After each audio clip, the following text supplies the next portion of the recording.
Bom dia, hoje é 19 de agosto, sexta-feira, são 9 horas e 35 minutos. Vamos dar início ao seminário sobre ICMS educacional, promovido pelas frentes parlamentares em defesa do meio ambiente. Qual o nome da frente? Desenvolvimento Econômico Regional em defesa do meio ambiente. Seminário de ICMS educacional, promovido pelas frentes em defesa do meio ambiente da Baixada Santista e pela Frente Desenvolvimento Econômico Regional do Estado de São Paulo. Nosso objetivo hoje é discutir a proposta do governo do Estado de São Paulo, que institui novos parâmetros de redistribuição da cota-parte do ICMS dos municípios, de acordo com a regulamentação proposta pela lei federal que criou o Fundeb há 2 anos atrás, que foi encaminhada há um mês pelo governo do Estado para a Assembleia Legislativa. Não está muito claro o que quer o governo com essa medida, além de cumprir a sua obrigação legal. Não está claro como ele pretende incentivar os municípios a aplicar e a obter melhores resultados na educação. Não está claro como é que fica a situação dos municípios paulistas com essa nova redistribuição. Então, nós estamos organizando esse seminário para que todo mundo possa ter maior clareza desse debate. A primeira mesa nossa, nós vamos tomar conhecimento das experiências de outros estados, do estado do Ceará e do estado de Santa Catarina. E para isso, vamos ter aqui, coordenando a mesa, a Luana Simplício Pereira, que é mestranda em Ciência Política e bacharel em Gestão de Políticas Públicas pela Universidade de São Paulo. Ela é pesquisadora do Centro de Estudos da Metrópole, na USP, onde estuda o financiamento de políticas educacionais nos estados brasileiros. É também assessora de Orçamento e Finanças no gabinete do deputado estadual Paulo Fiorilo, da Assembleia Legislativa de São Paulo. Bom dia, Lauana. Bom dia, deputado. Vamos ter aqui para nos trazer a experiência do estado do Ceará, o Ítalo de Lima Paiva. Ele é doutor em Economia, é analista de políticas públicas do Instituto de Pesquisa e Estratégia Econômica do Ceará, atua como coordenador do programa Cota Parte do ICMS desde 2009. Participou do processo de implantação e aperfeiçoamento do programa de incentivo a partir do ICMS nos últimos 13 anos. Ele responde pelo cálculo dos indicadores de resultado empregados no rateio e pela assessoria às secretarias estaduais participantes do projeto, assim como aos governos municipais em questões relacionadas ao mecanismo de incentivo. Bom dia, Ítalo, seja bem-vindo. Bom dia, prazer estar aqui, dividir essa manhã com vocês. Prazer é todo nosso. E para nos trazer a experiência do estado de Santa Catarina, temos o Juliano Giassi Goulart. Ele é economista, é doutor pelo Instituto de Economia da Unicamp, autor dos livros Política Fiscal e Desoneração Tributária do Brasil, a Política de Renúncia de Receita Tributária no Estado de São Paulo e servidor da Assembleia Legislativa do Estado de Santa Catarina. Bom dia, Juliano, seja bem-vindo. Bom dia, deputado, bom dia a todos e a todas. Agradeço a oportunidade de estar nesse espaço discutindo um pouco das experiências de Santa Catarina na legislação de ICMS e educação. Esse seminário poderá ser acompanhado pelo YouTube, na página da Assembleia Legislativa do Estado de São Paulo, da Rede Alesp. Todas as dúvidas ou contribuições que as pessoas que nos acompanhem possam ou queiram nos trazer podem ser feitas através do chat, e eu vou passar os trabalhos à Lauana para que ela coordene a mesa. Bom trabalho, Lauana, sucesso. Obrigada, deputado.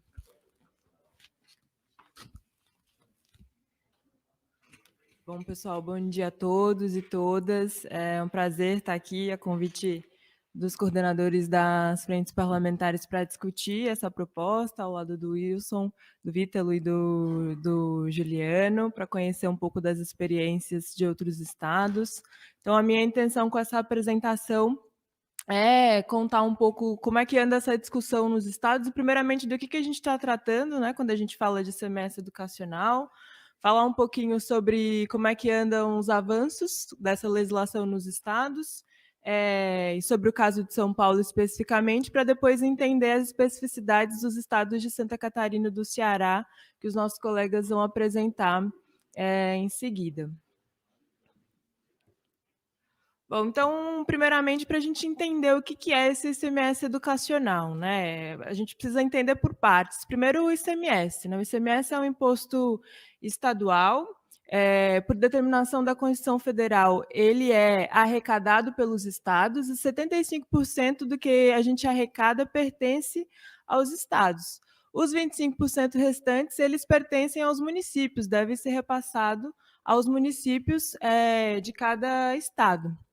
Até agosto de 2020, a gente tinha uma determinação de que, no mínimo, 75% dessa cota-parte repassada aos municípios, ela deveria ser distribuída conforme o que a gente chama de valor adicionado fiscal, que é a contribuição de cada cidade, né, para a arrecadação total do imposto naquele estado, e os 25% restantes dessa cota-parte deveria ser distribuído de acordo com a escolha do legislador local. Então, o que a lei estadual, o que cada estado definir como importante para fazer a distribuição dessa parcela discricionária, seria adotado em cada estado. E aí os estados adotam diferentes critérios para fazer essa distribuição. A ideia do ICMS educacional é exatamente de que indicadores educacionais possam ser critérios utilizados para fazer a distribuição dessa cota-parte que o Estado tem a possibilidade de definir, tem a liberdade de definir, né? De modo que esses indicadores escolhidos possam induzir prefeitos, possam induzir as prefeituras a melhorarem de alguma forma a educação, de acordo com os índices que eles definirem como adequados para a educação, como incentivo de que, à medida que você melhora esses índices, você pode receber uma parcela maior de ICMS, então você tem mais recursos no seu caixa para fazer as políticas que você gostaria, né? Então, a gente não está falando de um recurso vinculado para a utilização na educação, e sim um recurso que vai para o município de acordo com critérios educacionais definidos.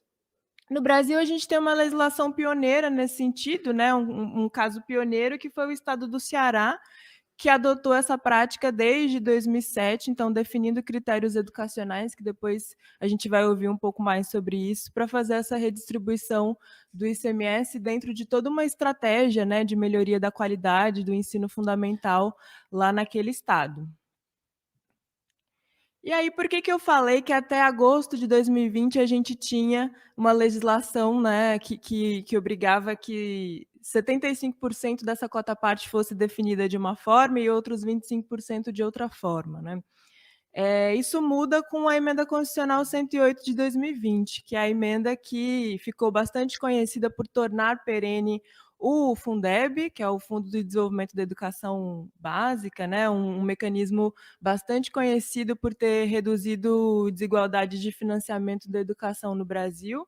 Em 2020, a gente torna esse fundo perene, mas essa emenda, além de tornar o Fundeb permanente, ela trouxe diversos outros mecanismos interessantes de financiamento da educação e outras disposições relacionadas ao financiamento da educação. E uma delas trata especificamente da constitucionalização do ICMS educacional. Então, a gente muda, né, a distribuição dos percentuais sobre o repasse de ICMS para os municípios. Antes, o que a gente precisava repassar para os municípios, né, os 75% de acordo com o valor adicionado fiscal, isso é reduzido para, no mínimo, 65%.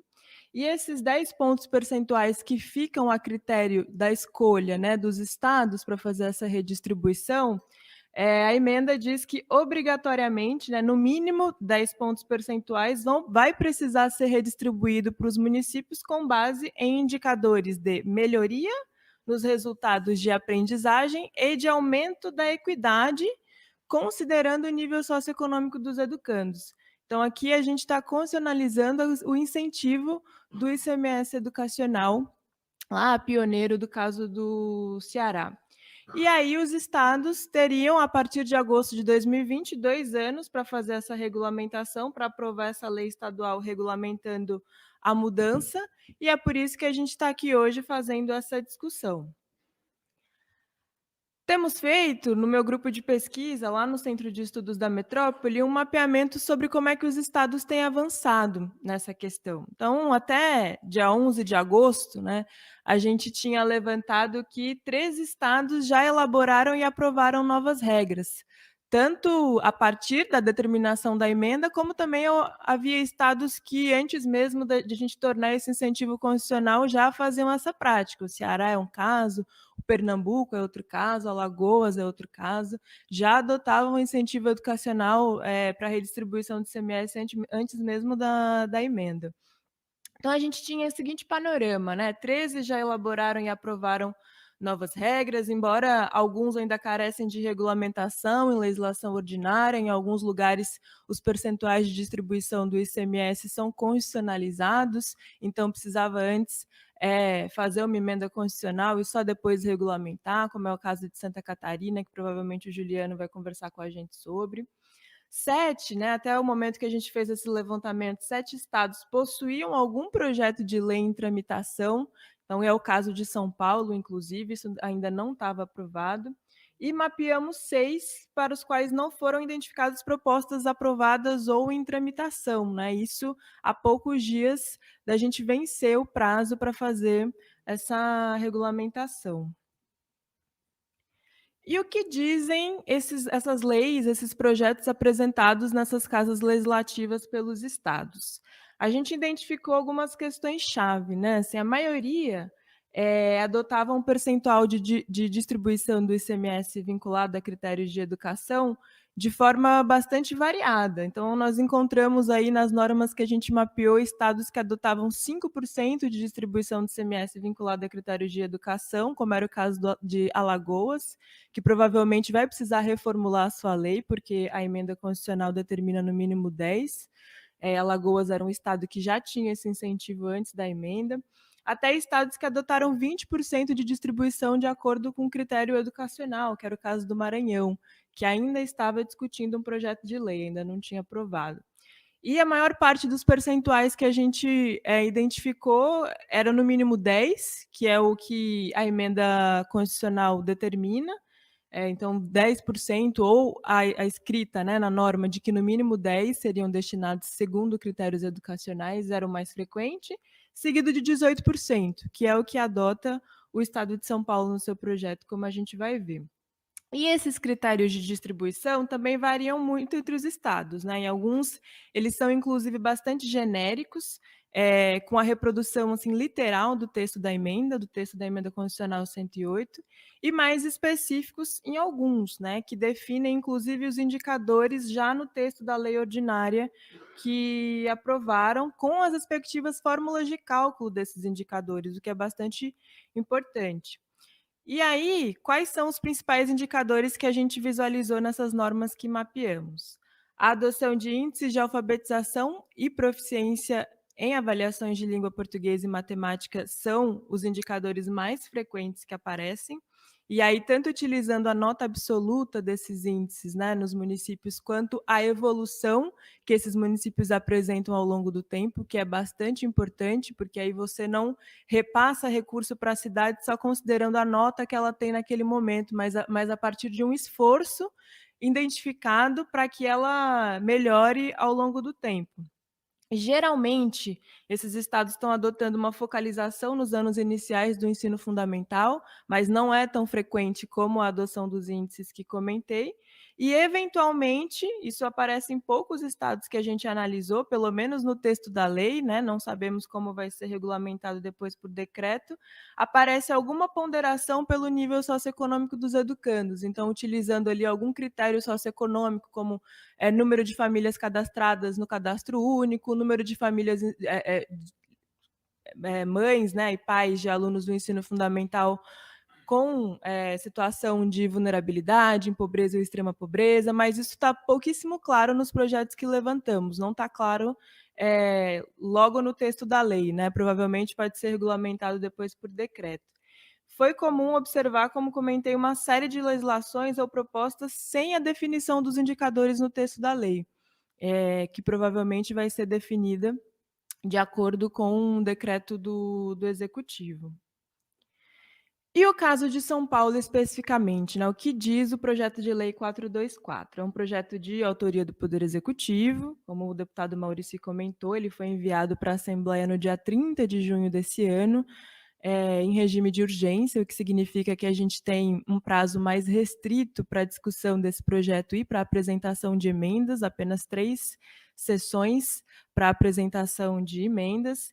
É um texto proposto que guarda similaridades com um projeto de lei que já tramitava aqui na Casa, o projeto de lei 216 de 2021, de autoria do deputado Daniel José, mas eles não são idênticos, tem algumas modificações relevantes no projeto do Poder Executivo.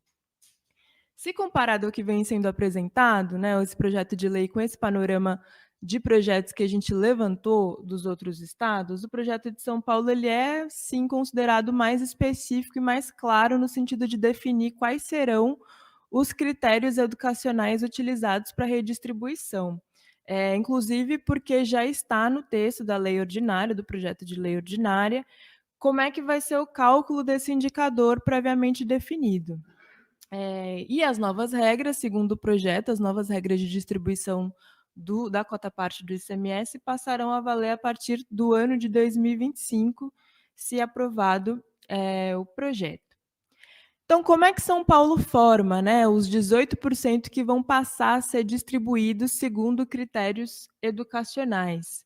São Paulo utiliza parte do expediente dado pela emenda constitucional de reduzir o critério que hoje é repassado segundo o valor adicionado fiscal. Então, nós reduzimos de 75% atualmente para 70 pontos percentuais entre 2025 e 2030. A gente reduz aqui também, segundo o projeto de lei do Executivo, o critério populacional, que é um critério que hoje utiliza o número de habitantes de cada município para fazer o repasse do ICMS. Hoje esse critério equivale a 13% no cálculo da distribuição, e já a partir do primeiro ano de vigência dessa nova fórmula de repasse, de 2025, esse critério é reduzido em 7 pontos e cai para 6%, e é zerado ao longo do tempo.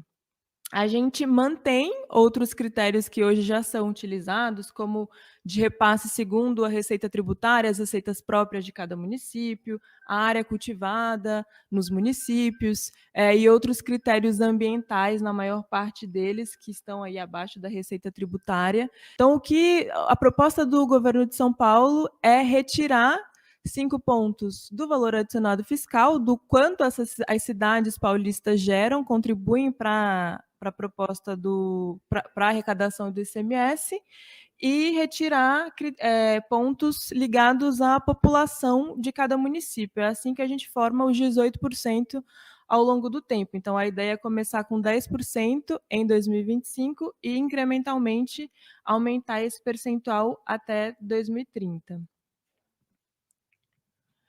E o que o Estado está chamando desse índice de qualidade, né? Quais são esses resultados ligados à qualidade da educação municipal, ao IQEM, né? O IQEM é um índice que vai levar em consideração resultado das notas dos alunos e a evolução obtida pelos alunos de segundo ano do ensino fundamental no que diz respeito à alfabetização, e as notas e evolução das notas dos alunos de quinto ano no que diz respeito à aprendizagem de língua portuguesa e matemática. Então, a gente não está lidando, por enquanto, com os alunos dos anos finais do ensino fundamental, só anos iniciais.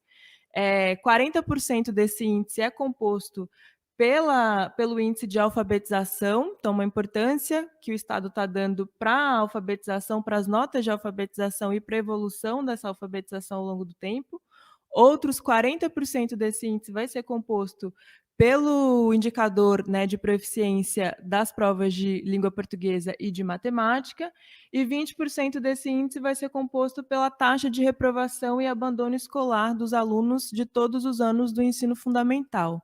Então, à medida que essa taxa é menor, que a gente tem menos abandono e menos reprovação, mais o município receberá recursos.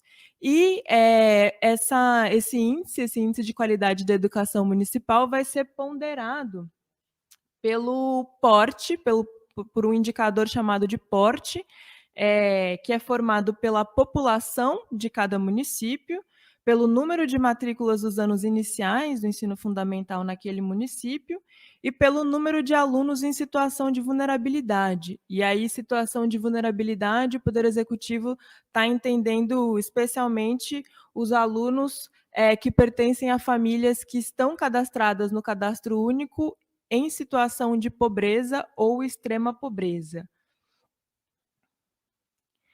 E aí queria chamar alguns pontos de atenção para a gente continuar a discussão nessas mesas.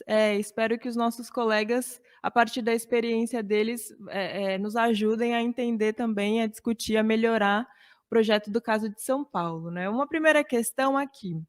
Os indicadores propostos, eles devem estar profundamente associados ao conhecimento da realidade de cada local, né? Então, esse projeto, ele chega para a gente, para a Assembleia, sem um diagnóstico sobre qual é a situação educacional dos municípios paulistas, quais são os principais problemas desses municípios, como é que a gente está de qualidade da alfabetização nos municípios, como é que está a avaliação de língua portuguesa, de matemática nesses municípios, e a gente está atrelando indicadores para os quais a gente não conhece qual a situação deles hoje e onde é que a gente quer chegar com a mudança dessa distribuição. Então, o caso do Ceará, por exemplo, existia uma estratégia muito clara de melhoria da alfabetização naquele momento específico. Então, fazia todo sentido você atrelar a distribuição desse ICMS a indicadores de alfabetização. Esse é o caso de São Paulo? É esse indicador que a gente precisa melhorar? Não sabemos, né? O que a gente está chamando de melhoria dos resultados de aprendizagem e de aumento da equidade. Melhoria dos resultados de aprendizagem é um pouco mais claro, não está ligado realmente à aprendizagem das competências que as crianças e adolescentes precisam aprender na escola. Mas e aumento da equidade, né? Como é que ele é tratado nesse projeto? Existe ali uma ponderação de nível socioeconômico dessa nota, mas isso é suficiente, né? É isso que a gente está chamando de equidade? Então, é possível mensurar indicadores para além da proficiência em avaliações de larga escala, né? O que mais importa? O que é relevante para aumento dessa equidade e para melhoria nos resultados de aprendizagem? A gente tem outras experiências possíveis que utilizam indicadores para além das avaliações de larga escala?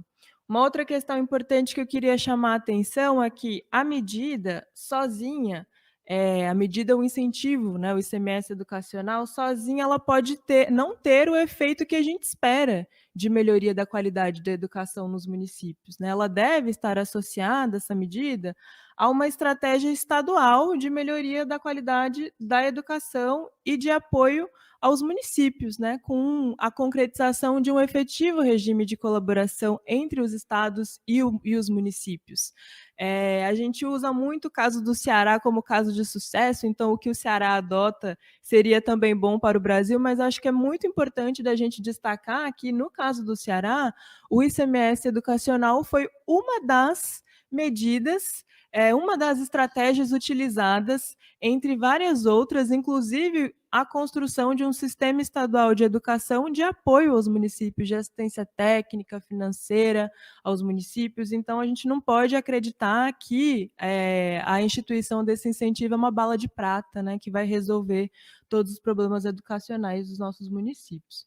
E uma outra questão muito importante, que acho que também vamos discutir nas mesas seguintes, é que os municípios eles precisam ter clareza, as prefeituras precisam ter clareza sobre o que acontece com a aprovação dessa proposta, né? Para entender o impacto nas suas finanças, a gente está falando de um percentual relevante, né, de 18% de distribuição desse ICMS, E o envio dessa proposta, né, de forma bastante apressada e sem as simulações que a gente precisa, acho que dificulta, embaça bastante, o entendimento sobre o que que acontece com as prefeituras, quem ganha, quem perde, qual que é a situação de cada um desses municípios, inclusive para que eles possam visualizar os seus critérios educacionais e entender como é que eles podem ganhar recursos que eventualmente eles estarão perdendo com as mudanças desse projeto de lei, caso seja aprovado dessa forma.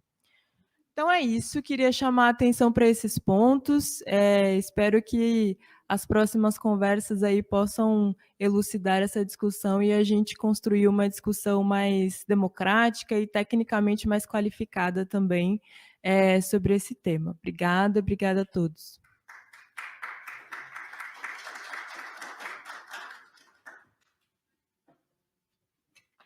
Eu quero passar a palavra imediatamente para o nosso colega do Ceará, o Vítalo, que vai contar um pouco da experiência estadual. Vítalo, você tem até 20 minutos para a apresentação. Obrigada pela sua presença.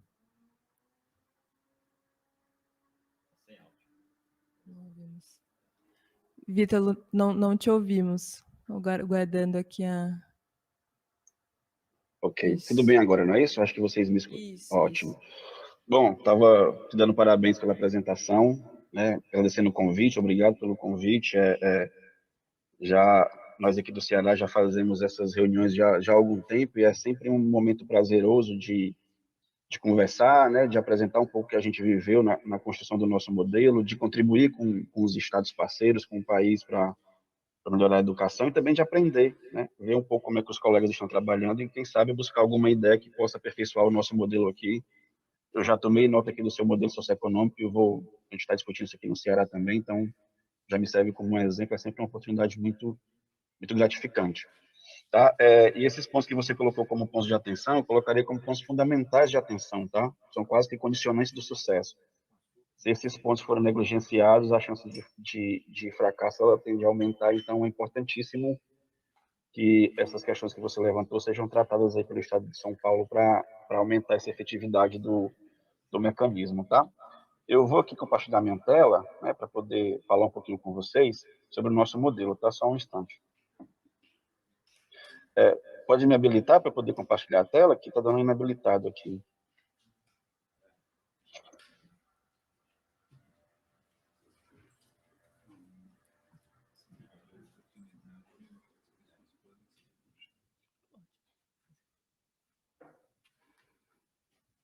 Vítalo, enquanto você organiza, gostaria de lembrar que as pessoas que estão nos assistindo pelo YouTube podem enviar perguntas pelo chat do YouTube, que a gente faz os esclarecimentos por aqui.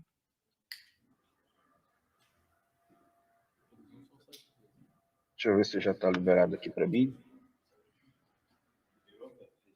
Ainda não. Eu passo daqui ou vocês passam daí, Lawana? Como é que você prefere? Tio, a gente pode passar? Pode passar. Vítalo, a gente pode passar aqui. Então, tudo bem, pode disponibilizar minha apresentação aí. Eu vou dando comando aqui para vocês, tá? Tá. Já tá aí? É que ele não vai conseguir ver. É que... Eu acho que assim você não vai conseguir ver a apresentação. Então A gente libera já que eu está faço. vendo aqui a apresentação e está vendo você, mas aí você não vê. Exatamente. Deixa eu então ter que me liberar aqui. Acho que você foi liberado. Tenta apresentar agora. Foi sim. Agora deu Foi? certo. Vocês Já estamos vendo. conseguem ver? Sim, sim. Então deixa eu só tirar aqui um pouco do meu rosto aqui. Ok. Bom, gente, então eu sou o Ítalo Paiva, tá? Eu sou analista do IPES. O IPES aqui no Ceará é um órgão de acompanhamento econômico, tá? De análise, de assessoria, se assemelha um pouco ao que a SEAD faz aí em São Paulo, tá? E a gente tem uma participação ativa nesse modelo do Ceará, né? Ajudamos na construção, ajudamos na implementação. Hoje a gente tem um papel de calcular os indicadores e dar assessoria a quem busca sobre essa temática aqui no Estado, tanto do Estado como fora do Estado, tá? a gente pode abordar essa questão de várias maneiras e de várias formas e de acordo com a organização, tentando atender a organização, eu pensei em 3 momentos, tá? Falar um pouco do nosso modelo, né? Dos antecedentes que a gente tinha quando foi desenhar, quais são os objetivos que a gente persegue e alguns resultados que a gente conseguiu alcançar até aqui. Mostrar que a questão do ICMS faz parte de uma plataforma de incentivos, né? Como a Lauana comentou no final, não é só o mecanismo de incentivo que a gente tem mais coisas envolvidas nisso, é um sistema, uma plataforma mesmo. Vou mostrar um pouco para vocês sobre isso e, por final, o que a gente espera para os próximos períodos aí dentro dessa temática, tá? Bom, como a Laura também falou, o repasse do ICMS tem 2 componentes. Tem um componente que é associado ao VAF, né, que é aquilo que o município contribui para a arrecadação do ICMS, então, quanto mais ele contribui, mais ele recebe de volta. Né? E tem uma segunda parte, que é aquela parte que o Estado diz como vai fazer o repasse. Tá? É essa parte que a gente chama aqui de cota parte do ICMS. Tá? No Ceará, desde 2007, a gente usa essa possibilidade que a Constituição nos oferece para tentar estimular avanços em áreas estratégicas. Né? Desde o princípio, nós temos 3 áreas estratégicas dentro do modelo do ICMS: educação, saúde e meio ambiente. Tá? E elas são traduzidas em 3 índices de qualidade: o IQE, Social e Educação, o IQS, Saúde e o IQM, Meio Ambiente. Tá? Cada um tem critérios específicos de mensuração de resultado e todos eles estão atrelados à política estadual. Aquilo que o Estado busca nessas áreas está refletido no indicador de incentivo do ICMS. Tá?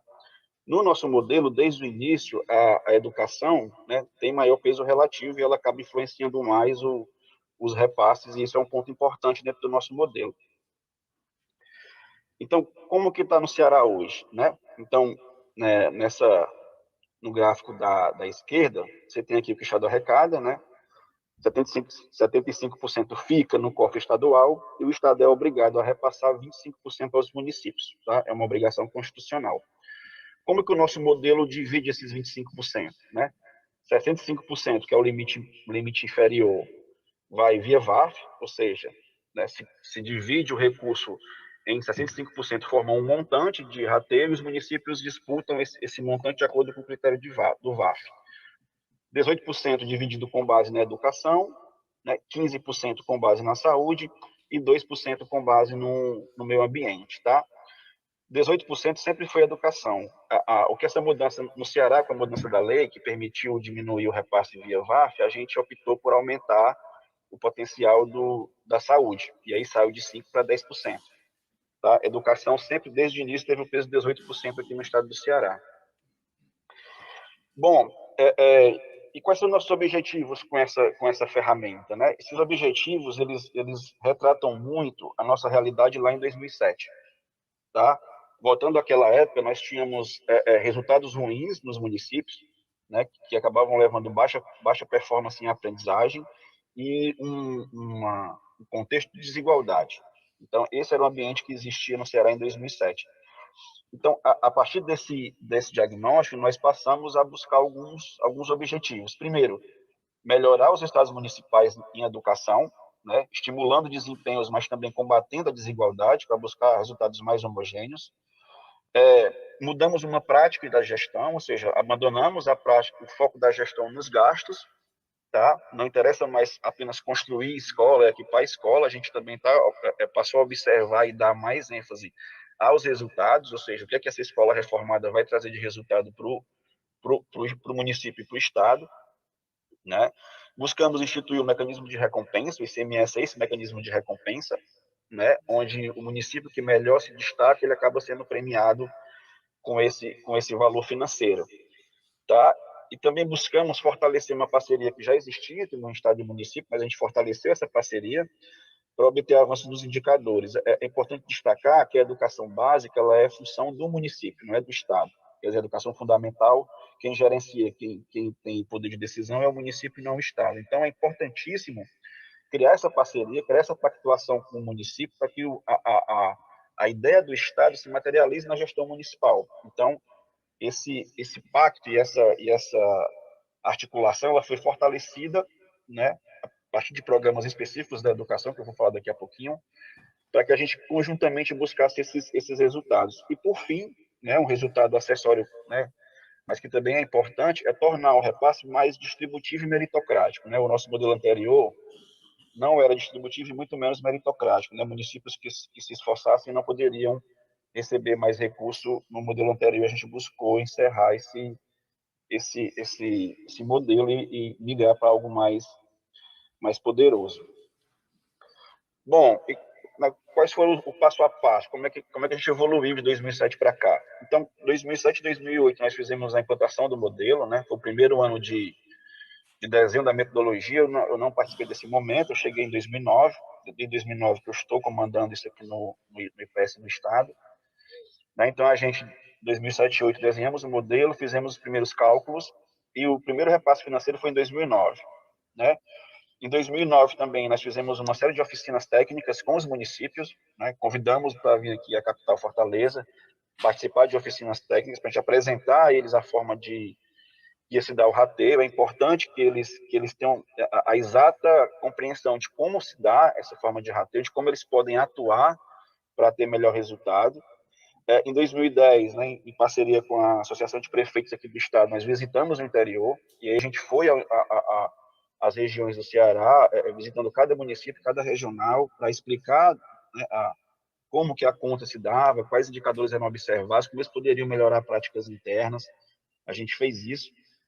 Em 2011, tivemos a primeira revisão, ou seja, né, 3 anos depois do desenho inicial, passamos por um aprimoramento do IQE, da educação. Né? A gente mudou a forma de cálculo para aproximar os conceitos àquilo que os professores, que os diretores de escola entendem. Então, nós mudamos algumas coisas na fórmula original para deixar ela mais compreensível. Né? Não adianta ter um mecanismo de incentivo sofisticado se quem vai ser incentivado não consegue compreender o que tem que fazer. Então, a gente fez essa melhoria.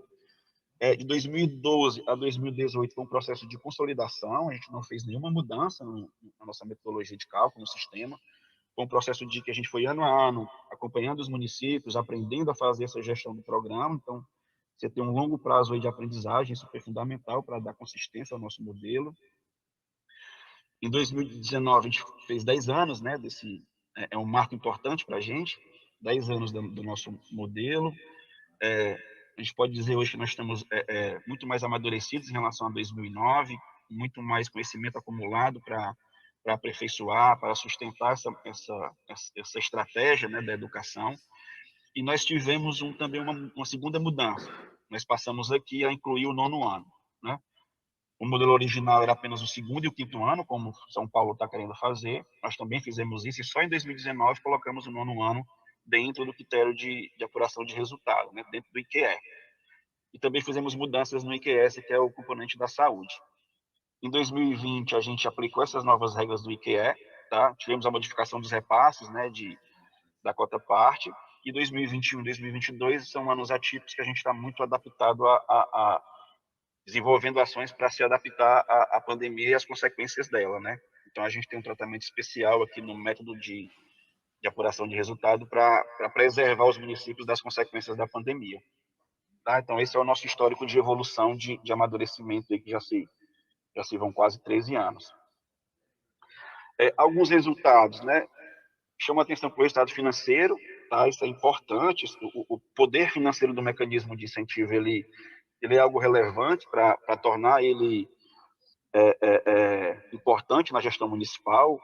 A gente costuma falar que quando você mexe no bolso do prefeito, ele dá mais atenção à política. A gente fez isso. Tá? Ele favorece o engajamento do gestor na questão educacional, sem sombra de dúvida. Há estudos científicos que demonstram isso aqui no Ceará. Então, ao longo desses 10 anos, o Estado ele transferiu, né, repassou aos municípios com base em desempenho educacional quase 4,2 bilhões de reais. Né? E essa é a grande sacada. Nós direcionamos 4,2 bilhões de reais com base em educação sem que a grana pertencesse ao Estado. Esse dinheiro é do município. O que o Estado pode fazer é dizer como passar. Então, nós aproveitamos isso e direcionamos 4,2 bilhões com base em números, né, em desempenho educacional.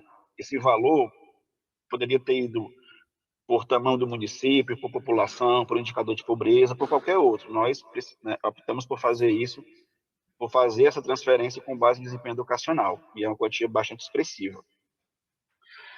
Outra coisa importante é essa lista aqui, eu trago os municípios de melhor desempenho dentro do IQE, tá? Geralmente são municípios pequenos que conseguem alcançar esse bom resultado, e esses meus destaques mostram o valor do repasse por população, como se fosse um repasse per capita. Vejam, a média do Estado é R$ 61 por habitante, né? Tudo que o Estado distribui via IQE, numa conta per capita, é equivalente a R$ 61 por habitante. Esses municípios pequenos, que são os primeiros em IQE, recebem essa quantia expressiva aqui, chegando a mais de R$ 800 por habitante.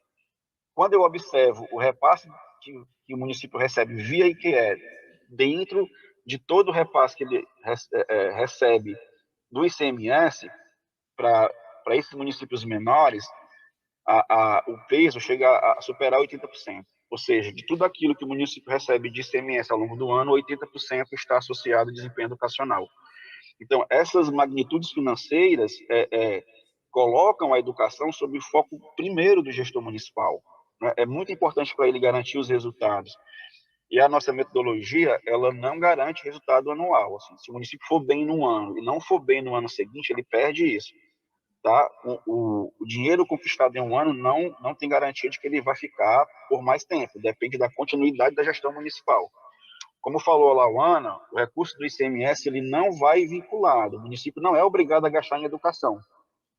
Mas como nós temos no método questões de evolução de resultado, se o município optar por gastar esse recurso adicional que ele recebeu em outras áreas e negligencia a educação, fatalmente esse desempenho vai cair no ano seguinte, ele vai perder esse recurso adicional.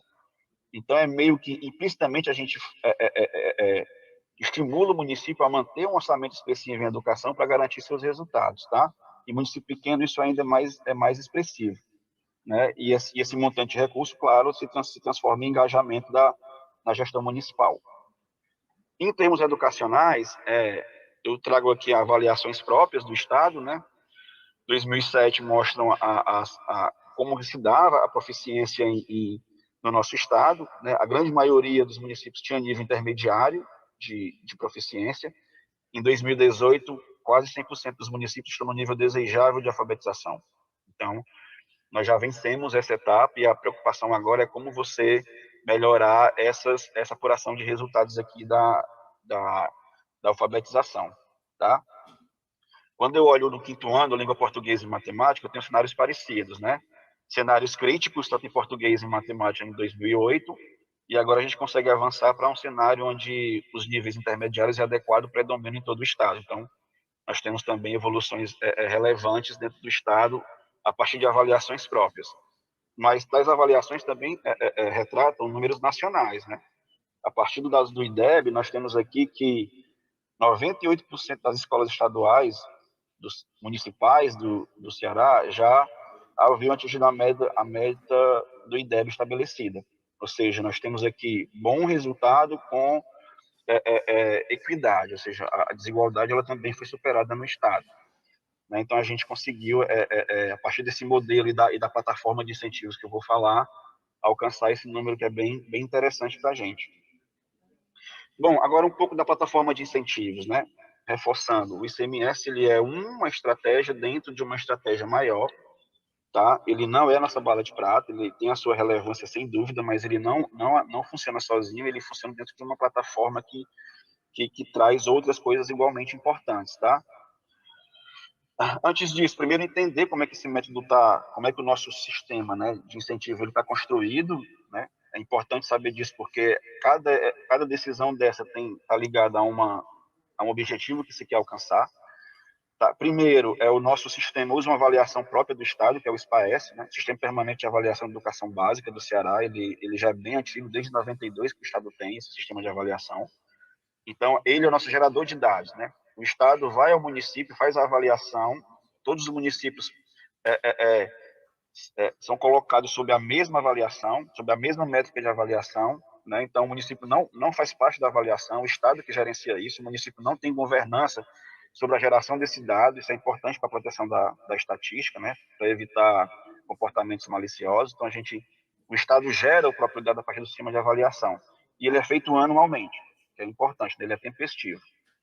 Hoje o modelo ele contempla o segundo ano, o quinto ano e o nono ano do ensino fundamental e estimula a participação de todos os alunos da rede municipal. Ou seja, a gente, na avaliação, considera a matrícula total dos alunos e evita que o município negligencie determinados grupos. Nós observamos desempenho relativo e comparado, ou seja, os municípios são comparados entre si, não adianta evoluir apenas em relação ao sua própria realidade, é preciso evoluir em relação aos demais estados municipais, né, municípios estaduais, melhor dizendo. É importante perceber que a política estadual, ela alcança todos os municípios de forma igualmente. Aquele que quer que participa do processo, ele tem o mesmo apoio que o Estado dá. Então, todos eles são submetidos à mesma política educacional, né? Então, faz sentido comparar esses resultados, fazem parte de uma mesma realidade. Então, a comparação ela é possível e permitida. Observamos a proficiência dos alunos, né, o desempenho deles em cada ano e também a desigualdade de desempenho, né? Tanto o nível de aprendizagem como a desigualdade são considerados no nosso mecanismo de incentivo. Observamos também a proficiência no ano de referência, tá? Todo ano a avaliação, como eu falei, ela ocorre, a gente tem uma proficiência anual e a gente faz também uma avaliação da evolução dela. Como que se deu essa evolução em relação ao ano anterior? Como que o desempenho do ano de referência está em relação ao ano anterior?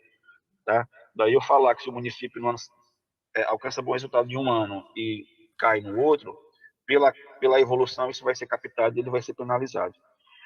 Nós temos um total de 25 indicadores dentro do nosso IQE e um sistema de ponderação que, conjuntamente, eles retratam os objetivos da política estadual. Então, aquilo que o Estado tem como estratégia está traduzido nesses indicadores na ponderação dentro do IQE. Tá? Bom, e quais são os pontos fortes, né, desse nosso modelo? Quais são os pontos favoráveis? Eu destaco duas coisas principais. Primeiro, o desenho da política educacional, tá? Isso é um dos nossos pilares, tá? Que garante apoio técnico e institucional aos municípios e o prêmio financeiro. Então, nesse aspecto, nós temos um retorno financeiro potencialmente elevado, acabei de mostrar as quantias envolvidas, uma comunicação efetiva em relação aos municípios, ou seja, a clareza quanto ao mecanismo, como que ele é calculado, o que tem dentro dele, tá? Quais os benefícios que isso pode trazer aos municípios, há uma clareza quanto aos resultados alcançados em cada município e pontos de escuta. O IPES é um ponto de escuta do Estado para os municípios. Eu tenho uma função de assessorar os municípios em relação a essas questões, então eles podem buscar apoio do IPES para entender melhor o resultado, entender melhor sua performance, e a SEDUC, né, que é a nossa parte de educação, também tem esse ponto de escuta. Aprimoramento contínuo, né, a gente está sempre pensando em formas de evoluir o mecanismo, tornar ele melhor, uma visão de longo prazo e respeito ao processo de aprendizagem. O nosso mecanismo tem quase 13 anos de existência, a gente fez as coisas com muita parcimônia para respeitar a aprendizagem tanto do município nessa nova abordagem, a gente mudou de foco, né? Passou a adotar uma gestão com foco em resultado. Isso tem um processo de aprendizagem no município e também do próprio Estado fazer ter os seus processos mais bem azeitados para poder responder melhor apoiar melhor os municípios. Então, esse processo de aprendizagem dos municípios e do Estado é algo também que deve ser respeitado. E, claro, a forte parceria entre Estado e municípios com pactuação de resultados. Né? Os municípios eles têm um pacto com o Estado, e esse pacto se traduz em resultados combinados, acertados, e o Estado e o município caminham junto na mesma direção. Outra parte é o mecanismo de incentivo em si. Né? O mecanismo também ele tem a sua qualidade, ele é intimamente ligado à política estadual, né? Ele espelha os objetivos da política, isso é fundamental de ser garantido, senão a gente perde a eficiência do mecanismo. Tá? Os indicadores que a gente usa e o processo de geração de dados a partir do sistema SPAES é outro ponto forte, né? Os dados têm robustez, têm segurança. A gente faz uma avaliação municipal que é comparada entre os municípios, isso estimula uma competição, que também é algo positivo. O sistema de ponderação é bem equilibrado, ele é bem ajustado à política pública e a gente consegue dar valor àquilo que a gente quer, né, dar maior importância àquilo que a gente quer para cada momento. Tá? E outra coisa importante é considerar o nível e a evolução. né, que a gente acaba estimulando sempre a busca por resultados melhores e crescimento conjunto, tá? Ítalo, Bom, passamos os 20 minutos. Tá, eu estou acabando, acho que mais 5 minutinhos eu finalizo, tá bom? Maravilha, obrigada. Vamos lá. E como é que é esse regime de colaboração? Né? O PAIC, o Programa de Alfabetização na Idade Certa, ele nasceu em 2007, junto com o mecanismo de incentivo. Né? Em 2011, ele foi aperfeiçoado para a inclusão do quinto ano, e na sua versão atual, que é o Mais PAIC, né? Ele contempla essa série de atuações aqui, desde formação de professores, apoio técnico, material didático, avaliação, acervo de literatura, formação de gestores, orientação curricular. Então, é um programa de apoio bem completo. Então, nós temos pactuação de resultados, apoio técnico, incentivo financeiro e institucional. Então, essa é a plataforma que nós montamos ao longo desses anos. O SPAES, né, é um grande valor, um grande vetor de crescimento desse modelo. Tá? É um sistema de avaliação que é próprio do Estado, dedicado ao Estado e tempestivo, ou seja, acontece todo ano. Ele capta a nossa realidade em educação, então nós conseguimos ver aquilo que mais nos aflige. Nós temos também segurança e qualidade na geração dos dados. Isso é importante para o mecanismo ter sua robustez. E um sistema de incentivo completo. Isso aqui é o prêmio Escola Nota 10, ele é um prêmio dedicado às melhores escolas. Então, na nossa plataforma, nós temos incentivos financeiros para a gestão municipal, através do ICMS, para as escolas, através do Prêmio Escola Nota 10, e também para os alunos. Os alunos são premiados com computadores, tablets, a cada ano, sempre que o Estado faz as avaliações. Então, aqueles melhores estudantes também são premiados. Então, é um modelo complementar e abrangente, que premia gestão municipal, escola, corpo técnico e aluno. Então, é um sistema bem completo. Outra coisa importante é a forma de normatização disso. Né? Nós usamos leis e decretos estaduais, isso acaba aumentando a efetividade, porque com lei e com decreto você manifesta a atuação do próprio governador. Né? Leis e decretos passam pelo governador e pela Assembleia, leis pela Assembleia e decreto pelo governador. Então, ao colocar tudo em leis e decretos, a gente aumenta a carga institucional, aumenta o valor institucional para isso, e se percebe que a política ela é de Estado. Ela tem um peso institucional muito grande dentro do Estado, quando o próprio governador determina as formas de cálculo, determina os valores de repasse. Então, fazer isso em mecanismos institucionais importantes dá robustez institucional ao mecanismo de incentivo. A gente poderia, por exemplo, fazer a fórmula, a metodologia através de notas técnicas, de portarias. Seria possível fazer isso também. Nós optamos fazer por decreto, porque é a assinatura do governador que está respaldando essa construção. Isso tem um peso importante na comunicação com os municípios. Bom, perspectivas, né? Pensando para frente. Primeiro, preservar o mecanismo, né? Preservar a sua existência, que ele continue sendo efetivo, né? E reconhecer suas limitações. Né? Não é a bala de prata, ele não consegue resolver todos os problemas. Ele é importante, sim, mas não é a bala de prata, não é a única forma de atuar. Isso tem que estar em mente para a gente não esquecer de fazer aquilo que também importa, de fazer outras coisas importantes. Garantir que o mecanismo fique alinhado com a política pública. Essa é outra coisa importante, não pode nunca se afastar da política pública, da estratégia do Estado. Tá? Temos que manter um processo de aprimoramento contínuo, né? Incluímos agora o 9º ano, então a gente está na fase de inclusão do 9º ano, é um processo recente, e também estamos avaliando, potencializar as avaliações do SPAES, né? As avaliações de proficiência, para tornar elas mais exigentes a ponto de melhor avaliar os nossos alunos com mais robustez, com mais força, para ver se realmente o nosso Estado é forte. E, por fim, né, replicar, ancorado no sucesso da educação, o mecanismo em outras áreas. A gente está fazendo isso com o índice da saúde, o IQS. Estamos colocando agora uma nova forma de calcular o IQS, né, muito mais completa, e a gente se apoia muito na comunicação da educação. A gente costuma falar aqui que o IQS vai nos trazer os mesmos ganhos que o IQE da educação trouxe. E é impressionante como as prefeituras municipais elas entendem essa comunicação. Elas sabem que o IQE deu certo, então há toda uma disposição de participar dessa reformulação na área da saúde. E esse é o nosso maior desafio agora, né? Levar esse sucesso do IQE para a área da saúde e preservar o IQE para mantê-lo exitoso como tem sido até então. tá? Essa é a nossa página, tá? Para vocês visitarem aí no site do IPES, tem muitas informações sobre o Ceará e sobre também, claro, a contraparte do ICMS aqui, tá? Aqui nós temos todos os históricos, todo o histórico de evolução do mecanismo, tá bom? E é isso. Desculpa por ter passado o tempo, tentei ser rápido, espero ter sido claro, mas estou à disposição para conversar, para debater, para tirar dúvida, tá? Mais uma vez, muito obrigado, foi um prazer participar. Eu vou parar de compartilhar aqui, tá bom? Só um instante. Foi muito claro, sim, o Ítalo ajudou bastante, eu acho. Muito obrigada pela apresentação. Queria lembrar novamente que quem tiver dúvidas, quem está assistindo a gente pelo YouTube e quiser mandar dúvidas no chat, pode enviar, que depois a gente pode fazer uma rodada de perguntas para esclarecer. E queria imediatamente passar a palavra para o Juliano Goulart para falar sobre a experiência do ICMS educacional que está sendo construída lá em Santa Catarina. Juliana, a palavra é sua por até 20 minutos. Bom dia, Ana, bom dia, Ítalo, bom dia a todos e a todas. Está um pouco baixo aqui, não sei se só para a gente. Ou em casa agora? também. Agora sim. Então, bom dia a todos e a todas.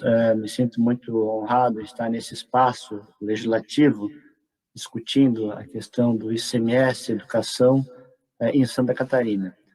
Primeiro de tudo, Ítalo, o que é importante que essa proposta que foi construída em Santa Catarina, ela também teve como espelho a questão do estado do Ceará.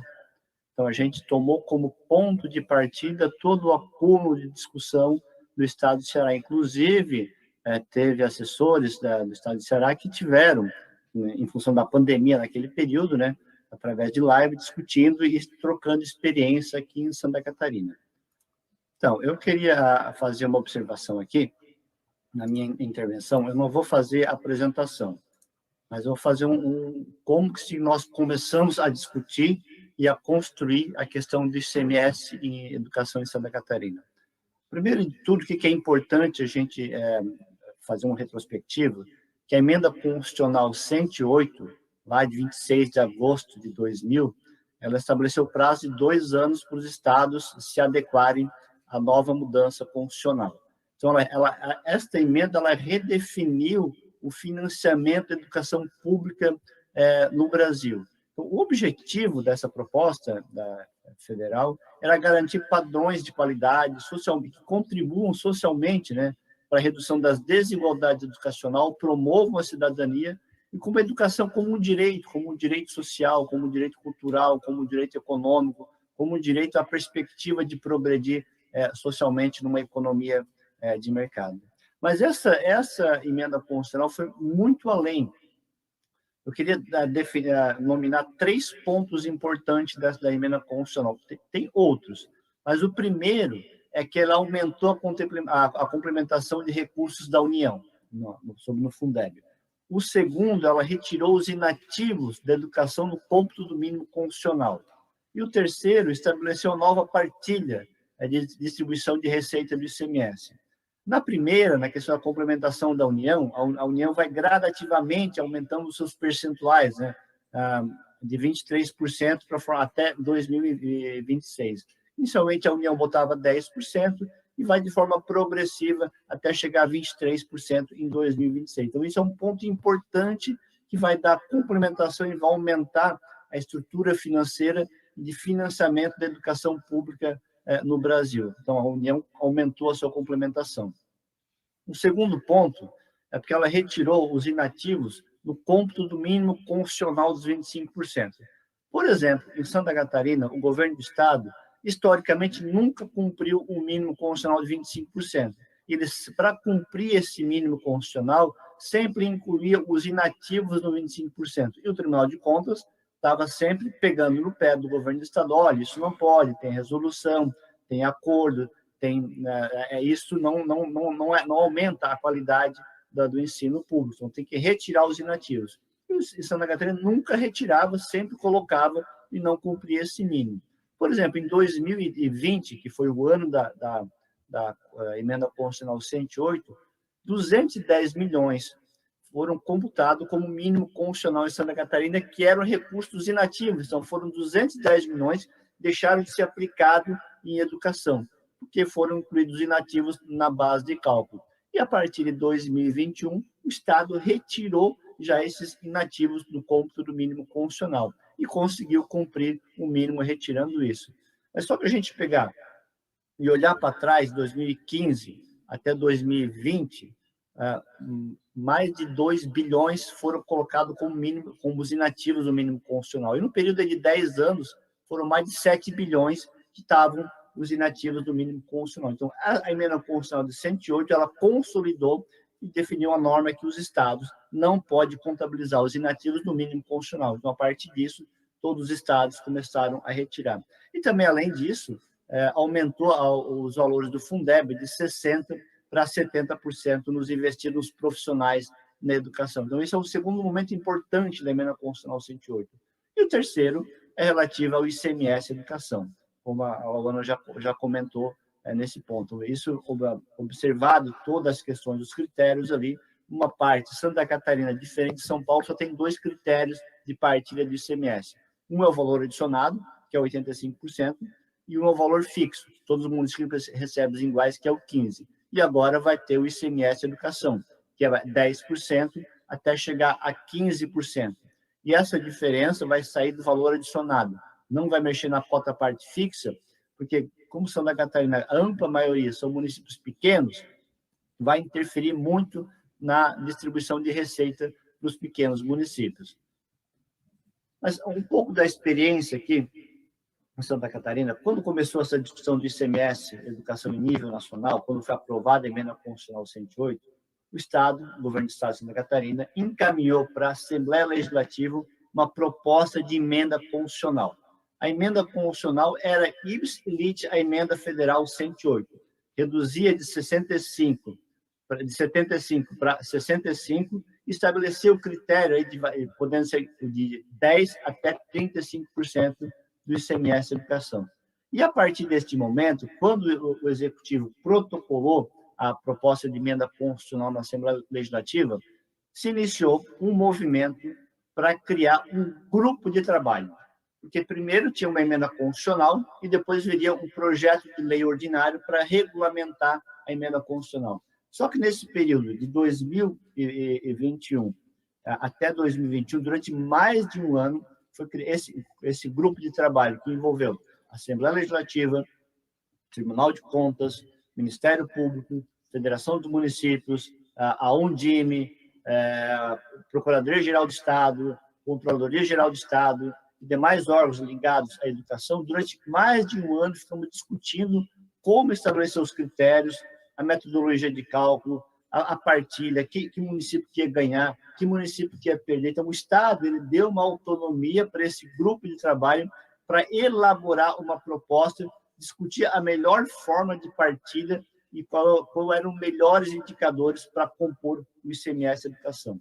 Então, durante quase um ano, durante inúmeras reuniões, algumas virtuais e algumas presenciais, esse grupo de trabalho, no qual na Assembleia Legislativa teve a deputada Luciana Carminati, ela é presidente da Comissão de Educação, ela foi membro titular, e eu, como assessor legislativo da Assembleia, fiquei como suplente, mas na ampla maioria eu acabei participando, porque uma agenda parlamentar, a gente sabe como é, muito cheia, ela participou da maioria das reuniões, e eu participei de todas as reuniões.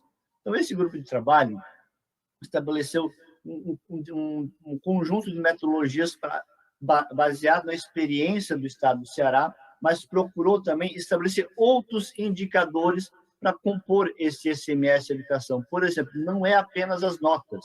Então, em Santa Catarina, esse grupo levantou que, por exemplo, aquelas escolas que adquirirem merenda direto da agricultura familiar vão ter uma pontuação, vão ter um quê a mais para receber o ICMS Educação.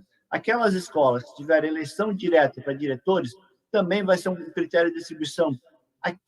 Aqueles municípios que tiverem salas de bibliotecas, que tiverem salas de informática, que tiverem estrutura de quadra de esporte, vão ter um quê a mais. Aquelas escolas que tiverem uma estrutura física adequada, vão receber um pouco a mais. Aqueles municípios que tiverem formação continuada, os gestores, né? Os gestores educacionais, tiveram para os professores, também vão ter um indicador a mais. Então, criou um conjunto de indicadores, uma forma de cálculo bem robusta, para estabelecer como seriam essas questões de partilha do ICMS Educação. Porque tem a nota do SAEB e tem outros indicadores, mas a gente estabeleceu novos indicadores para premiar esses municípios. O que se definiu no primeiro momento? No primeiro momento, a gente definiu que o ICMS Educação seria 18%, só que daí a Federação Catarinense dos Municípios achou que seria muito, e não toparia ser 18%. Então, elas queriam ficar em 10%. Então, gerou um impasse muito grande entre esse grupo de gestor, entre a Assembleia Legislativa e a Federação Catarinense dos Municípios. E, a partir de muitas negociações e conversa deste grupo de trabalho com a FECAM, da Assembleia Legislativa, puxando o debate junto com o Tribunal de Contas, com o Ministério Público, com demais órgãos, conseguiu avançar e sair de 10% para 15%. Então, Santa Catarina ficou em 15% esse ICMS Educação. Mas o que aconteceria? Há um entendimento de grande parte dos prefeitos que esse ICMS Educação seria novamente vinculado na educação. Estava circulando um conjunto de informações falsas que muitos municípios iam perder recursos, que era mais recursos para a educação, e os municípios já investiam muito em educação, ia sobrar dinheiro e tudo mais. E daí o que a gente teve? Fazer um trabalho de esclarecimento. O que é esse ICMS Educação? Como vai ficar? Como é que era a proposta? E chamar todo mundo, colocar na mesa de debate e colocar. Ninguém vai perder, nenhum município de Santa Catarina, grande ou pequeno, vai perder em valores nominais. Por exemplo, o município de Saudades, que é um município pequeno, tem até 5 mil habitantes. Ele recebeu R$1 milhão de ICMS em 2022. Ele melhorando todos os seus indicadores educacionais, em 2024, ele vai receber R$1.800.000. Mas se ele não fizer nada, em 2024, ele vai receber R$1.200.000 ou R$1.300.000. Ele não vai ter queda de receita em função do ICMS Educação. Até porque a receita ela é crescente, cresce em valores nominais e cresce em valores reais, e quanto mais vai crescendo a receita, maior vai sendo a distribuição de partilha com os municípios. Então, o primeiro ponto era desmistificar que vai ter município que vai perder recursos com o ICMS Educação. Isso foi um grande debate e foi colocado. O outro debate é que esse ICMS, como já foi comentado, não tem vinculação com a educação. Essa diferença que vai receber a mais, o município, vamos supor que vai receber, em função do ICMS Educação, R$1 milhão a mais, claro, ele vai destinar esse R$1 milhão a mais para as vinculações constitucionais, os 25% em educação, os 12% em saúde, se tiver uma outra vinculação, mas a grande parte fica livre para os prefeitos aplicarem conforme eles bem entenderem. E nessa perspectiva, a gente fez alguns cenários que o ICMS Educação, a linha mestra dele é o Plano Nacional da Educação. Isso, os estados têm os seus planos estaduais e os municípios têm os seus planos municipais. Então, os municípios têm que seguir, cumprirem as metas, as estratégias e as diretrizes que estão nos seus planos municipais de educação. Porque ele é uma ferramenta importante de planejamento, é um guia às diretrizes. Então, para te receber mais, vai ter que cumprir todas aquelas metas. E, principalmente, a gente colocou nos municípios, cumprir a meta 1, que é a universalização da educação infantil, e também a meta 6, que é a educação em tempo integral. Então, essas duas metas elencamos como prioridade na questão de uma cota parte desse ICMS Educação. Essas duas metas, meta 1 e meta 6, são metas estratégicas na questão da partilha do ICMS. E a gente fez dois cenários.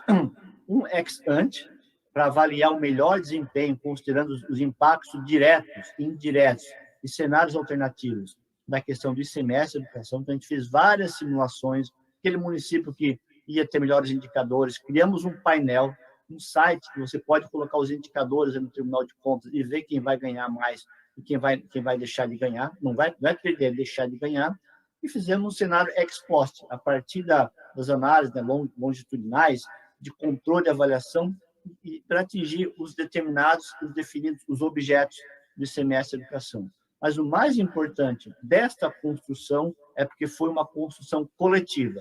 O governo do Estado, ele apresentou a proposta de emenda constitucional, que era replicando em nível nacional, e só encaminhou o projeto de lei ordinário para a Assembleia Legislativa a partir do momento que todo esse grupo de trabalho se consensuou em torno de uma proposta. Ele não protocolou uma proposta que ele achava que é dele, que o governo achava melhor que era para ele. Não. Ele ouviu durante mais de um ano esse grupo de trabalho e encaminhou a partir de todas as arestas, todas as diferenças foram resolvidas e foram sanadas, e nessa perspectiva se entendeu.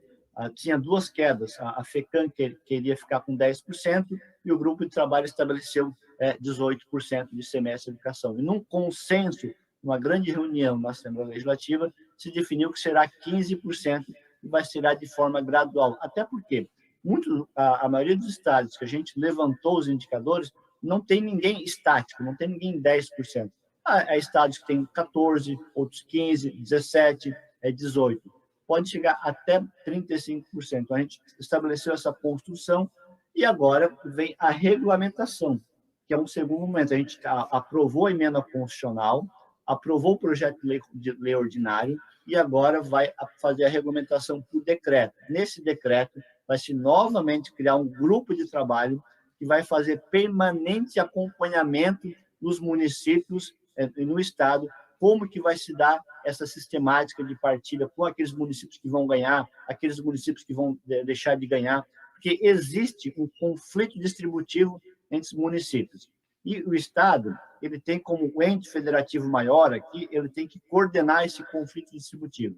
Aqueles municípios, por exemplo, que vão deixar de ganhar muito, ou possivelmente vão perder, o Estado tem que entrar com contrapartida. Ou vai fazer convênio para repassar o ônibus escolar, para reformar a escola, para fazer infraestrutura rodoviária municipal, para fazer repasse na área da saúde. Então, aqueles municípios vão perder, se acham que vão perder e que ficarem comprovado isso, o Estado, como ente maior, tem que entrar como sua contrapartida para fazer a questão da perda do ICMS. Então, ao longo desses mais de um ano, de inúmeras reuniões, discussões, tanto virtuais como presenciais, nós levamos alguns indicadores para fazer essa partilha do ICMS. Uma questão 5 minutos, certo? Só pegando aqui, entrando nos meus finais aqui, Sim. vai ter um esforço observado, então 95% vai estar entre o esforço observado, esforço não observado e contexto socioeconômico. O que é esse esforço observado? É o Índice de Proficiência de Avaliação, o IPA, e é o Índice de Esforço Escolar, e é o Sistema de Custos de Escolas. Então, essa é uma questão. Então, o Índice de Esforço Escolar para reforma, construção de escola, construção de biblioteca, construção de laboratório de informática, valorização do professor, trabalhar mais com professores efetivos do que com temporários. Um esforço não observado, que é resíduo de regressão, que a gente não está montando ainda, e um contexto socioeconômico. E pela ótica dos municípios, é a questão de duas metas, a meta 1 e meta 6, a taxa de atendimento em escola e pré-escola, e também estabelecer a tempo integral.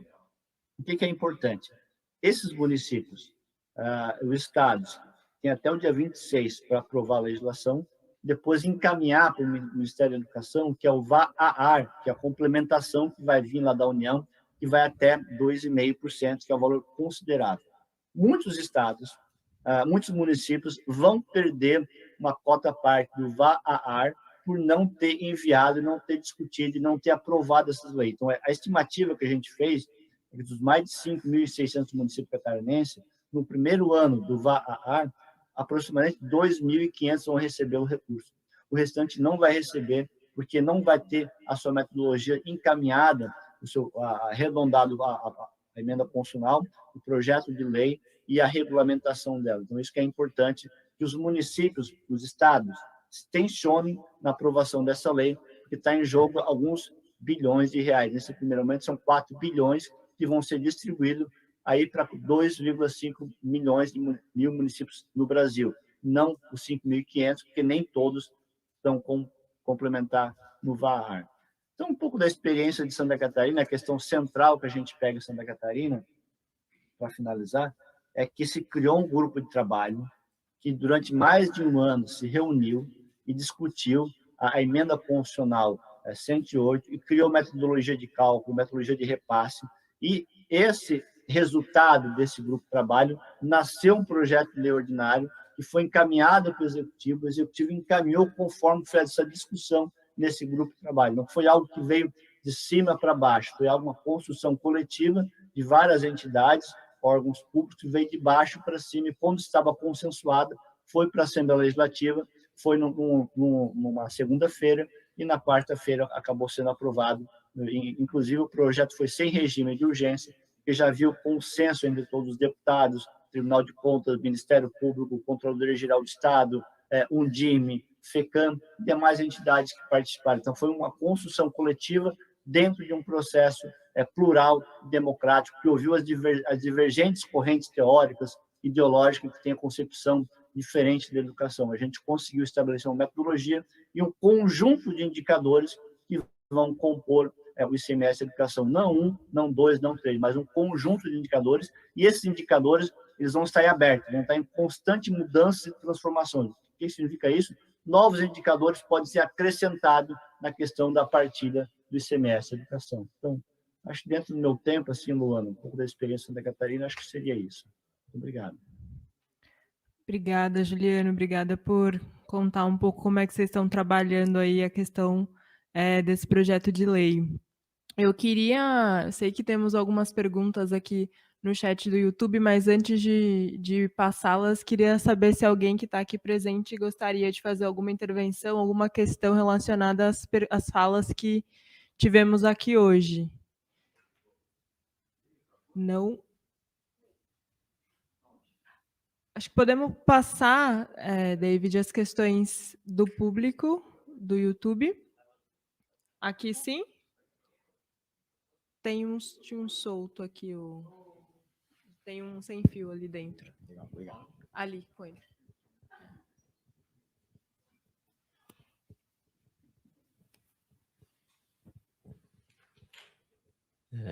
Bom dia, cumprimentar os expositores, excelentes esclarecimentos. Queria levantar uma questão para que vocês ponderassem a respeito. Primeira coisa, no estado de São Paulo, ao contrário do Ceará, onde esse processo de utilizar os recursos do ICMS para incentivar os municípios a melhor adequação, que tem 15 anos, qualquer coisa assim, o estado de São Paulo nunca teve um programa sistemático de apoio do governo do estado aos municípios. Santa Catarina fez também um processo agora de quase 2 anos para elaborar um projeto consensual de como trabalhar essa questão. Aqui em São Paulo, o governo enviou o projeto de lei de aplicação da emenda constitucional no final de junho, na véspera do recesso parlamentar. Durante esses 2 anos, não houve iniciativa alguma de conversa com os municípios e com outros atores da educação para elaborar alguma proposta. E ficou muito em cima da hora essa questão. Queria também em São Paulo, ao contrário do Ceará, e parece que Santa Catarina, depois podia confirmar se é isso mesmo, o ensino fundamental é dividido entre as redes municipal e estadual. Mas Santa Catarina também é assim, São Paulo. Então, isso, com certeza, vai ter implicações nessa questão.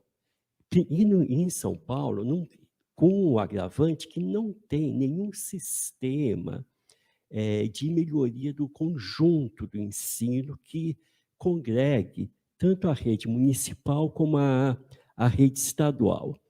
Então, eu queria ouvir um pouquinho quais podem ser as implicações dessa questão. Ou seja, vai ter um incentivo à melhoria do ensino municipal e o ensino estadual, como é que fica nisso?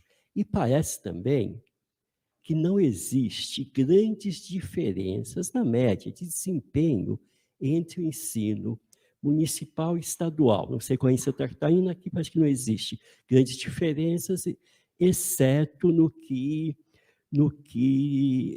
não, em geral, porque a Paula Souza é só ensino médio, então não tem grandes diferenças. Então, um pouquinho, quais são as implicações dessa situação e da ausência de planos gerais de melhoria da educação, como parece que tem no Ceará. Obrigado. Tem uma próxima pergunta, não? Mais uma rodada. Eu vou aproveitar só para ler, obrigado, Ricardo, pela questão, aproveitar para ler uma pergunta que apareceu aqui em casa também, que eu acho que provavelmente devem ser possíveis da gente emendar nas respostas. A Daniela está perguntando se somente um projeto de lei é suficiente para regulamentar as novas regras da Emenda Constitucional 108, ou precisa de outro tipo de regulamentação. E qual que é o prejuízo, qual que é o impacto dessa mudança, caso a mudança não seja feita no prazo determinado pela Emenda Constitucional, que é o prazo de agosto. E aí ela continua a emenda perguntando se o Estado pode regulamentar isso sem lei específica, só por meio de decreto, sem passar pela Assembleia. Posso começar respondendo algumas dessas questões da Daniela, mas depois queria ouvir, acho que especialmente o Vítalo, sobre a pergunta do Guterman, inclusive, né, da conformação desse sistema educacional como sendo importante para atingir resultados de melhoria da qualidade da educação. Bom, Daniela, um primeiro ponto é que, como explicou o Juliano, né, se depois ele quiser retomar essa questão também, tem um impacto da não aprovação dessa lei, né, dentro do prazo regulamentar, dentro do prazo especificado de agosto, que é exatamente um impacto relacionado ao recebimento de um tipo de complementação da União a redes estaduais e municipais, né? A gente tem no novo Fundeb 3 tipos diferentes de complementação da União ao fundo, que vai para aquelas redes que tem algumas especificidades colocadas, e um tipo de complementação novo, que vai ser pago a partir do ano de 2023, que é o valor aluno ano resultado, ela vai ser distribuída para redes municipais e estaduais que atendam a algumas condicionalidades. E o governo federal já definiu como uma das condicionalidades a existência de uma lei que regulamente o ICMS educacional. Então, a perspectiva é de que, à medida que existam estados que não aprovaram essas legislações, que os municípios desses estados e a própria rede estadual não esteja habilitada para ser considerada como uma rede possível de recebimento dessa complementação, seguida de outras condicionalidades, né? O ICMS é uma delas. Então, existe uma preocupação nesse sentido.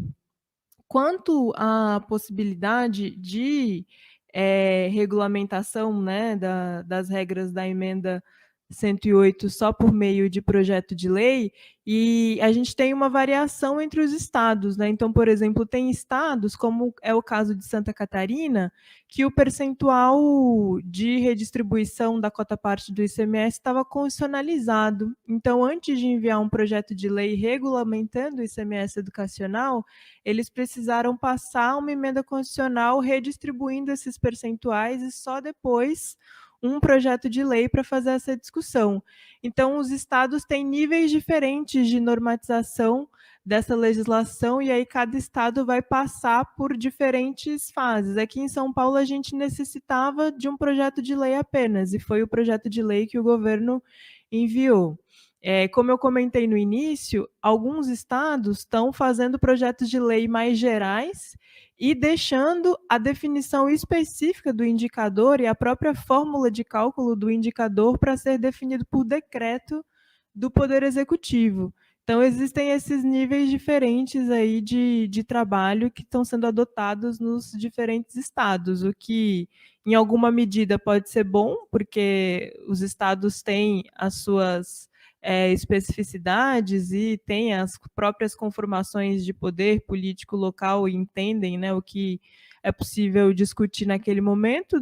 De um outro lado, é ruim também, porque, como bem falou o Vítalo, quando a gente tem essa regulamentação demasiadamente por decreto, ou mesmo por portaria, né, que eu acho que é o pior caso da definição do cálculo dos indicadores e a portaria, você vai perdendo cada vez mais a institucionalidade daquela medida, né? Você traz um peso menor para ela. E claro, eventualmente essas portarias são discutidas, ou mesmo os decretos são discutidos de forma, acho que menos consensual do que quando isso acontece via projetos de lei. Eu queria passar a questão para o Vítalo, passar a palavra para o Vítalo e depois para o Juliano também, para fazerem os comentários sobre essas perguntas. Tá, então vamos lá. Começando pelo final, pela Daniela, aqui a gente usa lei, decreto, né? A percentuais e critérios principais estão nas leis, mas a forma de cálculo a gente regulamenta em decreto, porque traz mais flexibilidade para fazer aperfeiçoamento, para fazer revisão, né? Mas nunca portaria, nunca nada inferior a decreto do executivo estadual, tá? E sobre as colocações do Guterman, são fundamentais, tá? Eu diria que você tocou em pontos que são essenciais. Assim, a primeira consequência que eu vejo, que essas ausências que você colocou, né, a construção de um modelo com pouco diálogo, né, a rede ser municipal e estadual, né, no município ter escolas estaduais, escolas municipais, e a falta de uma estratégia maior, é que você reduz muito a chance de efetividade do mecanismo, tá? O que o modelo do Ceará mostra é que o mecanismo ele é poderoso. Ele é poderoso uma vez que for bem desenhado. E me parece que o de São Paulo, pelo pouco que eu vi, ele é bem desenhado, o mecanismo em si. Mas falta o sistema em que esse mecanismo ele vai ser usado. Tá? Se esse sistema do qual o mecanismo faz parte, que ele vai ser usado, não for um sistema que propicie que potencialize sua efetividade, ele vai entregar um retorno menor, tá? E essas colocações são fundamentais, assim, deve ser um processo dialogado, como eu falei, a educação básica, né? Ela, em boa parte, é a carga do município, então tem que ter uma pactuação de resultados, uma pactuação de estratégia, tá? É fundamental ter uma estratégia estadual para isso, porque você vai acabar gerando um comportamento meio que desarticulado dos municípios, desordenado, e aí cada um vai buscar o seu resultado seguindo uma estratégia própria, e você pode reduzir muito drasticamente o potencial de efetividade disso. Então, você poderia alcançar resultados muito melhores se tivesse uma estratégia única, onde todos seguissem um plano comum, né? Mas cada um adaptando esse plano à sua realidade, como a gente faz aqui no estado do Ceará, e você acaba penalizando resultados porque essa estratégia não existe. Tá? Mas, assim, nem tudo está perdido, tá? Eu acho que você pode evoluir ao longo do tempo. Acho que Santa Catarina dá um exemplo disso. O nosso modelo, ele trata de desempenho especificamente, apenas desempenho. A gente observa a proficiência. Santa Catarina, não. Eles tratam de estrutura. Ou seja, primeiro vão trabalhar condições para que os resultados possam ser alcançados. Eu acho isso uma estratégia válida. Então, você pode começar o seu modelo, ele sendo um modelo menos agressivo, um modelo mais tranquilo. O que é menos agressivo?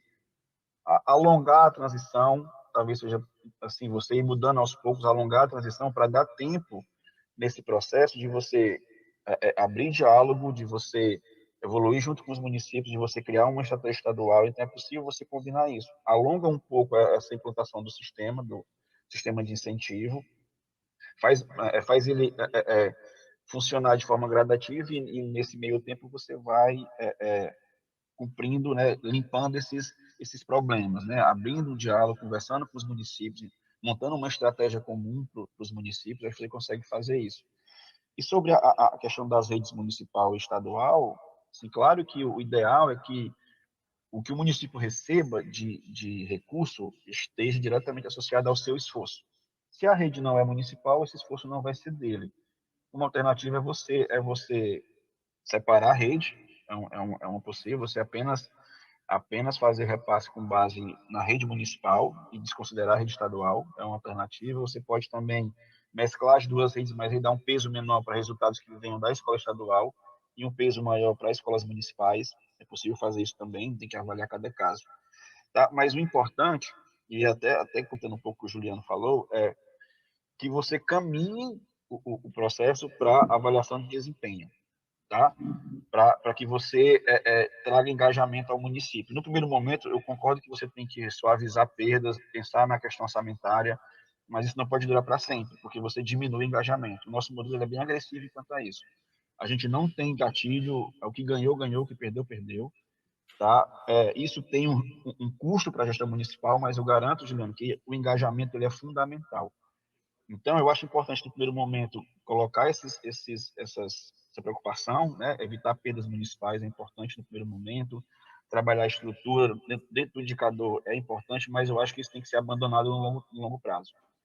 Tá? Você talvez fazer uma transição para um modelo, a gente vai fazer isso aqui agora, mas daqui a 5, 6 anos a gente vai começar a tirar esses componentes que estão aqui de estrutura e vai começar a dar mais peso para avaliação de desempenho, porque é importante garantir isso, né? A quadra, a escola, o diretor tem que ser traduzido isso em resultado. Tá? E você pode acabar prejudicando um pouco os resultados quando você foca na estrutura e esquece o desempenho. Então, acho interessante no início, acho a ideia foi interessantíssima, criar essa base, isso convence, isso engaja, mas tem que migrar para um modelo à la Ceará, digamos assim, onde o desempenho ele importa mais. Acho que vale a pena essa reflexão no longo prazo. Tá? É isso, Lauana, espero ter contribuído. Obrigado. Certo, obrigada, Vitelo. A gente está quase encerrando aqui a mesa. Eu vou passar a palavra para o Juliano para que responda, mas antecipadamente já agradeço a sua participação, Vitelo, a sua contribuição aqui com as questões. Juliano, a palavra é sua. O prazer foi meu. Então, sobre a questão da educação municipal ou estadual, existe já há um tempo, não sei se a minha conexão está falhando aqui, que o governo do estado quer municipalizar algumas... Está falhando aqui, está instável aqui, estava colocando a internet aqui. Mas te ouvimos bem, pode falar. Ouve.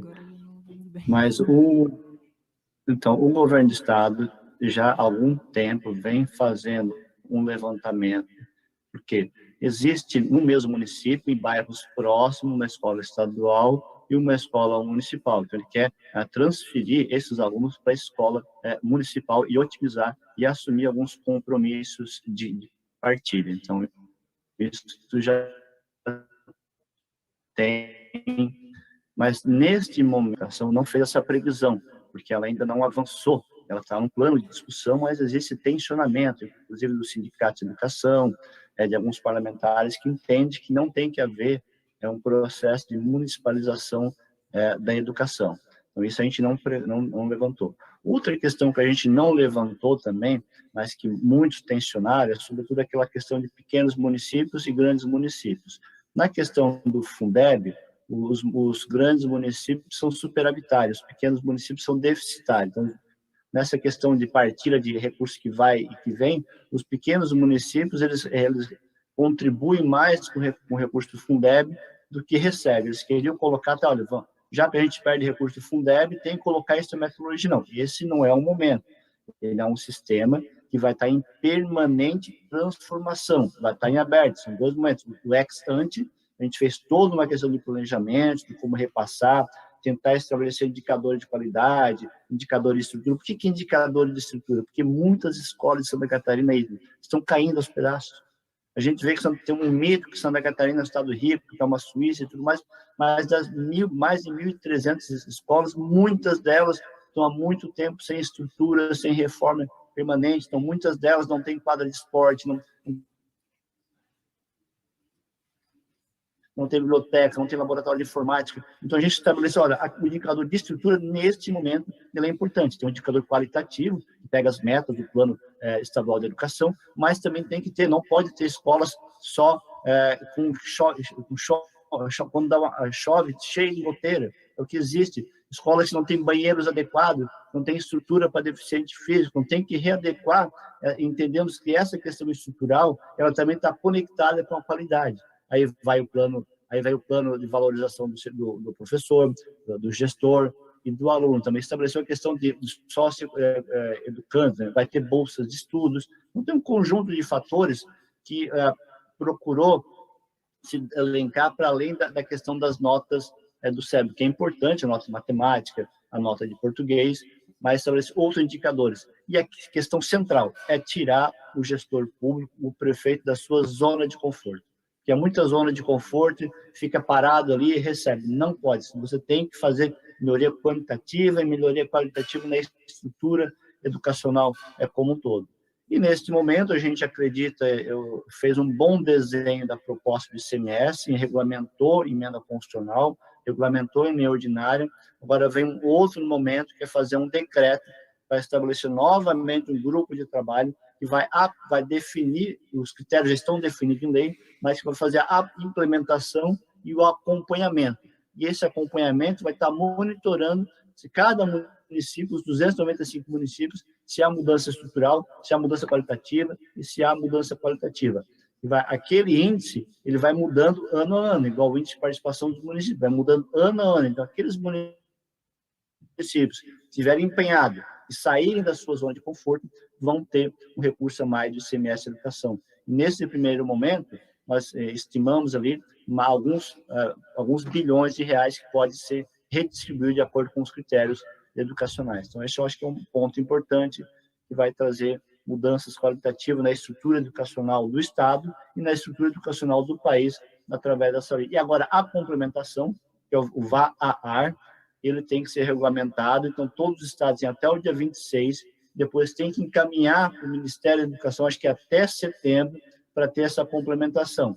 Então, Santa Catarina, no caso, vai receber essa complementação, porque já aprovou a emenda constitucional, já aprovou o projeto de lei ordinário e já está quase pronto para encaminhar ao Ministério da Educação para receber essa complementação do VAR. Então, os municípios, os estados que não fizerem isso, vão estar perdendo um recurso importante no contexto federativo. Então, acho que é isso. Muito obrigado. Obrigada, Juliano. Eu acho que a fala dos dois é fundamental no sentido de dizer que o Estado tem esse papel bastante importante de coordenador, de conhecer os seus municípios, a realidade educacional desses municípios e de coordenar a ação desses municípios a partir desse incentivo, né? Cada estado tem a sua própria realidade e se a gente não conhece a educação municipal e entende o que é necessário para incentivar naquele momento, a gente perde uma oportunidade importante de melhorar a qualidade da educação. Queria agradecer a participação de todos vocês, as pessoas que fizeram perguntas daqui, fizeram também perguntas de casa. Estamos encerrando a primeira mesa desse seminário, com o objetivo de conhecer as experiências estaduais na discussão sobre o ICMS educacional, e temos mais 2 mesas ainda no dia de hoje para discutir a distribuição e o impacto dessa nova distribuição do ICMS nas finanças municipais e também novas formas, novos critérios de aferição de qualidade educacional, que é a última mesa. Agradeço o convite e passo a palavra ao deputado Maurici aqui presente. Obrigado, Lauana. Quero também agradecer ao Ítalo e ao Juliano. A participação de vocês foi muito enriquecedora do nosso debate. Nessa primeira mesa, nós pudemos conhecer, então, 2 experiências distintas. A do estado do Ceará e a do estado de Santa Catarina. E, além disso, a Lauana nos trouxe um panorama de como é que andam, no conjunto dos estados da federação, o processo de adaptação das legislações estaduais de distribuição da cota-parte dos municípios do ICMS arrecadado em função da mudança na legislação federal que instituiu o Fundeb e propõe, estabelece que parte desses recursos sejam distribuídos segundo critérios relativos à educação. Nós vamos agora, então, compor uma segunda mesa. Nessa primeira mesa, nós, como já disse, tivemos contato com as experiências de outros estados, e o objetivo nessa segunda mesa é a gente debater um pouco como é que fica a distribuição do ICMS nos municípios paulistas e que impacto essa nova proposta do governo do estado vai causar na economia de cada um dos municípios. Vale lembrar, o Júlio acabou de dizer aí que, em princípio, os estados têm que aprovar essa nova regulamentação, essa nova legislação até o dia 26 de agosto. Hoje que dia é mesmo? 19. Então, nós teríamos